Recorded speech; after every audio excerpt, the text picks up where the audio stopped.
And thank all of you for coming to Logan and Cache Valley today. We appreciate your support and are overjoyed with excitement to start our 2024 football season with the first day of camp today. I come to you with a profound sense of gratitude for how much Aggie Nation and our community has been supportive in these last weeks and days. As you know, we've gone through some hard days with our football program, a period of transition, and then the untimely passing of Andre Selden. So we are ready to move forward, and today is a big step in that process. Our football young men have worked extremely hard this summer with Paul Jackson and his staff, and they're ready to take it to the next level as camp starts today. So we are ready. I am excited to move forward and to start a new season under the leadership of our interim head coach, Nate Dreiling. With that, I'm sure you've all made yourself familiar with Nate's coaching journey, his success as an intercollegiate athlete, and then rising in the ranks as a grad student and his various stops along the way, Oregon and Mississippi State. No, I'm sorry. Thank you. And so we're proud to have him as our interim head coach. I'm very proud of our staff that has pulled together, that has united behind him. They have a plan, they have a scheme, and they have a system that they're ready to execute. We know that's going to be executed with some adversity, but our young men believe, and so why doesn't everybody? Why not USU this year? So as we enter into today and the next weeks coming forward, again, I want to thank our fans who have bought more season tickets this year than our record year of 2018. I want to thank all of our donors, all of our investors who continue their support to our student athletes, because that's what we're here for. We're here for our student athletes. And I want to thank you guys for what you do for telling our story. Any questions? There was Amanda Dorito put out a thing this Tuesday, this week. And it's a timeline. You've talked a lot about the timeline of these events and some clarifications. I want to ask you about a couple of these things. Sure. So it starts out July 2023 when President Cockett initiates the investigation. An independent investigation Right. with an outside law firm. And there's some language in there that Amanda put in, said did not target any employee at that point, I guess. I hadn't seen that before. August 1st, 2023, President Cantwell comes on. And she sanctions continuing the investigation. Mid-August 2023, investigators inform Bovee and Anderson of the existence of an investigation. I don't know if other people were told or not. It doesn't say that. Then, but by this point, you're still not here. Is that right? That's correct. So was it late August that you came? My first day on campus was August 21st, correct. Okay. So from August 21st, there's about 10 months to July 2nd of this year, when the announcement was made of these terminations. In those 10 months, what was your role then going forward with this story? 0. I was told of the investigation after I arrived on campus as an employee of Utah State University. In all of my training with intercollegiate athletics, I realized when there's an investigation, when law enforcement agencies are involved, as an administrator of intercollegiate athletics, the approach should be hands-off.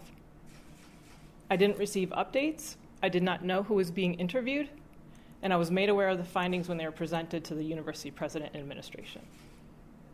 So was the president involved in those kind of decisions then? The independent investigation was done by Hush Blackwell, which is public, and you all are aware of that, and they conducted the investigation.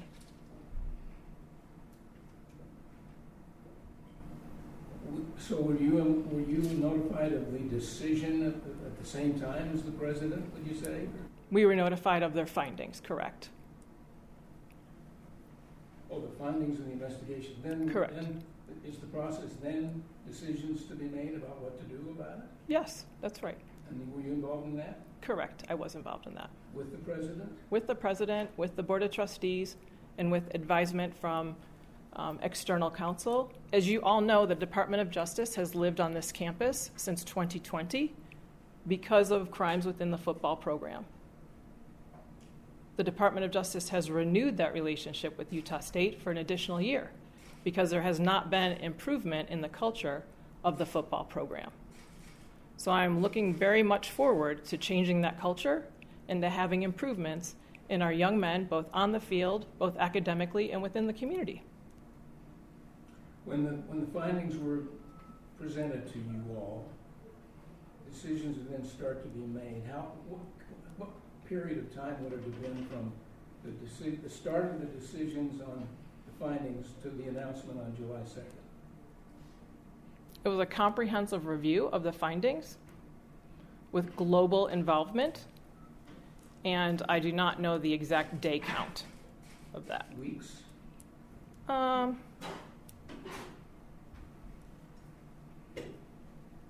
believe so, but I would have to go back and check the records and ask our general counsel what that time frame was.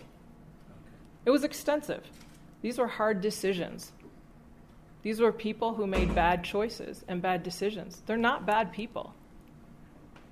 But to continue with the trajectory and to continue to have Utah State as the state land grant, as an institution that many alums, many investors, many donors are proud of, as our football team continues to grow and prosper, to be on the same trajectory is not acceptable.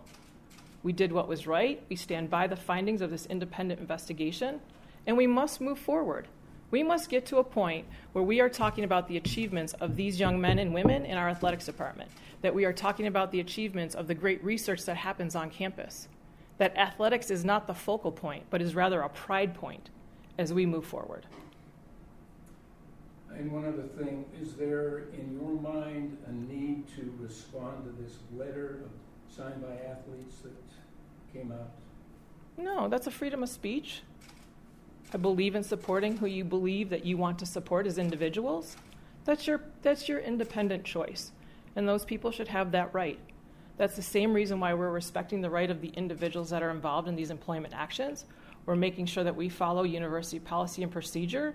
There's a grievance process to these these employment actions, and because of that grievance process, we are respecting those individuals. We want them to have their runway.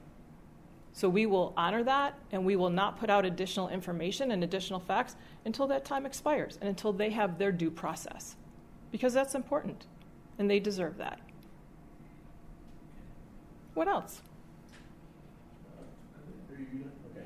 Jason Walker with Cash Valley Daily. How you doing? 1069thefan.com. I've heard a couple people talking. I was on the phone with somebody the other day. They're concerned about your relationship with the Hush Blackwell law firm. You've emphasized that it was independent. You had no role in them coming to Utah State. But can you kind of explain your relationship with that law firm and what it may have had to do with the investigation here? Yeah, absolutely. And you can check this with the independent law firm. I have no relationship with Hush Blackwell. I've never met the investigators. I've never talked to the investigators. I've not been involved with them in so much as any kind of communication. Zero. As I said before, I have zero involvement in this independent investigation. It was commissioned before I got here, and to step into that would be ill-advised. That's not who I am as a person, and that's not what I would do as a professional. Diana, Jason Turner from the... Oh, I'm sorry, Doug. I'm not repeating the questions. Yes. I'm so sorry. Sorry. It's okay. I just thought of that. You're good. Jason Turner with the Herald Journal in Logan. I'm just curious, if any of, so the list that came out on Monday, have any of those current or former athletes reached out to you? And if so, what has been the scope of your discussions with them? Jason, thank you for your question. Did everyone hear that? Yes, I've had 3 student athletes reach out to me, and they re-emphasized the fact, similar to some of their social media posts, that they did not give permission for their names to be on this letter. And I'll just leave it at that. Again, these are young people. We should be focusing on serving young people, not exploiting them, not using them to a greater good or to highlight anyone's profession or career. If you choose to do that, that's great. That's fine. That's your independent decision, and I am not involved in that whatsoever. But they came to me, they sought me out and apologized because they did not give permission for this. Diana, Trent Wood with the Deseret News. I know you weren't here when the investigation was initially commissioned. I'm curious if you can give us any clarity as to why Hush Blackwell was the law firm chosen? I cannot speculate on policies, procedures, actions that happened, how I got here. I can tell you that Hush Blackwell is a national law firm that does a lot of work with intercollegiate athletics departments at very high levels at the Power Five and within, I will say, Group of Five institutions. They are very active in investigation space. They're very active in helping to advance institutions and universities with athletics departments and institutional goals. And so that's what I know of them as a cornerstone of what they do legally. But I can't tell you, I can't speculate on why they were chosen. Sorry. Diana, Alex Ahar with KSL. You mentioned the DOJ involvement in the last several years. You mentioned that over the last several years also there's been a lot of issues with the culture, and it would appear that the actions of the department to let go of the coaches and the administrators that were involved in they're subject to the investigation would be maybe step one of changing the culture. What are the initial next steps in ensuring that this culture is changed the way that you want it to be changed? Yeah, and thank you for your question, but let me just be clear. It's not just how I want it to be changed, it's how the institution, alumni, and the community need the change. It is getting and modernizing our athletics department to current social standards, applicable, acceptable behaviors, and being in alignment with the values of this community and our institution. This is not what I want. This is for the greater good as one institution. I just want to be clear with that. I am in alignment with that because that's who I am as a person, that's who I am as an administrator, that's who I am as a parent. Please realize that young people's lives have forever been changed because of some actions of some people. We cannot simply just cast that aside and turn a blind eye. Now, as next steps, as we move forward, we'll continue with our education process with our head coaches and our student athletes. We're having a much more engaged process with our Title IX and Equity Office. They are meeting with all of our coaches individually to establish relationships so people realize what they need to do, when they need to do it, their timeframes, and it's a relationship. It's not just a transaction. No one has any fear or concern, and they make sure that we are doing everything in accordance with our university policies, our state policies, and our federal policies. When you are a Title IX reporting official at a university, that is a job that has severe and specific parameters, and it must be taken seriously. As we move forward, we're going to have some more signage that will be present for our student athletes, and we will have I'm going to call them enrichment and refresher. So we're not just doing it once a year, that this will be a continual year-long process every year as a coach, as an assistant coach, as a staff member, and as a student athlete. Are you having to change any of the training materials or any of the ways that you deliver the training in order for it to be either more modernized or something that maybe administrators, coaches, players will be better equipped to, I guess, remember it for the year and years in the future, if that makes sense? Yeah, no, that makes total sense, and I love that you asked that question. It's really important to not only be applicable and relevant, but be responsive. And so working with our Title IX office, there is that renewed energy and that renewed approach. But I really can't speak on how training was done because I'm just coming up on my year anniversary on August 21st. So I don't have a good historical or a memory bank that I could tell you what's been adjusted and how we've made it more relevant. Patrick Maywood from the Ag Chip. I'll ask a football. Hi, Patrick. How are you? Thank you. I'd love to talk about football. What are you expecting of Coach Dryland this year? What do you need to see from him in Right. the role that he's now filling? So first and foremost, Nate brings a tremendous toolbox to us. And he has made some adjustments with our current staff, elevated some individuals that have shown promise, that have a toolbox, that have shown talent for new responsibilities. And those individuals are excited. They have a new pep in their step and almost feel like, hey, this is mine to own. Why not me, right? And then with that, we've filled in some gaps and we strengthened some links in the chain with some new additions to our staff. Nate knows that our expectations, yes, we would like to be better than 500. But this is a whole comprehensive process. We want to see advancement and progress on the field. We want to see that our student athletes are prepared. They may not be perfect every time at the scrimmage or for every down, but we want to make sure that when they come to the game, they're prepared. They know what their roles are. Next, we want to make sure that they're achieving in the classroom. As you all have been recently made aware, we've had a huge academic slide with our football program. Yes, you can look at the transfer portal, but I think you need to go back and look at the DNA of who transferred and why did they transfer. Did they want to transfer or were they asked to transfer? So our academics need to improve within football. Our academic staff realizes that, and our football staff realizes that. There's new coaches control meetings, and there's efforts made so that we can show some deliberate and intentional progress with that this season.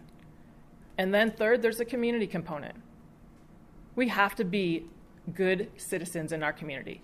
That doesn't mean that one person gets to have a bye. Every single person needs to be a good citizen in our community.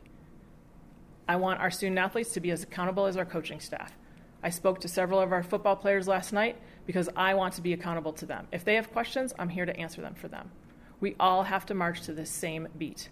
And if we're not arm in arm in doing that, then we won't be successful. I have full belief that we have given Nate the tools, and he is responding every single day to reach and rise and to make us better.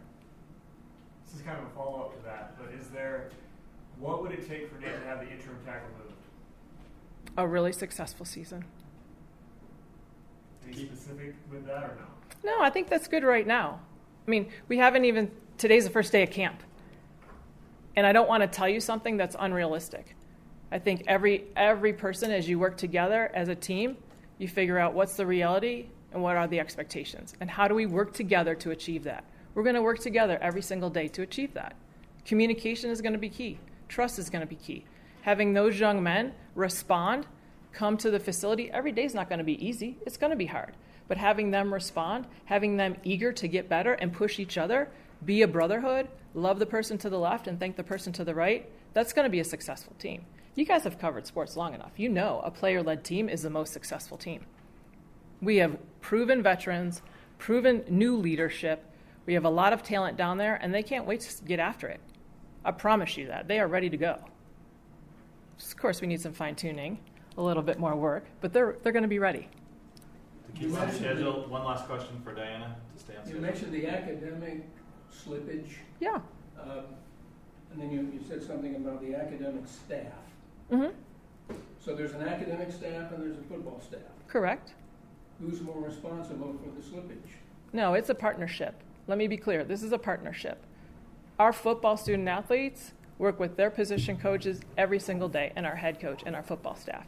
And our academic staff is needed to provide them the resources and the tools they need to be most successful.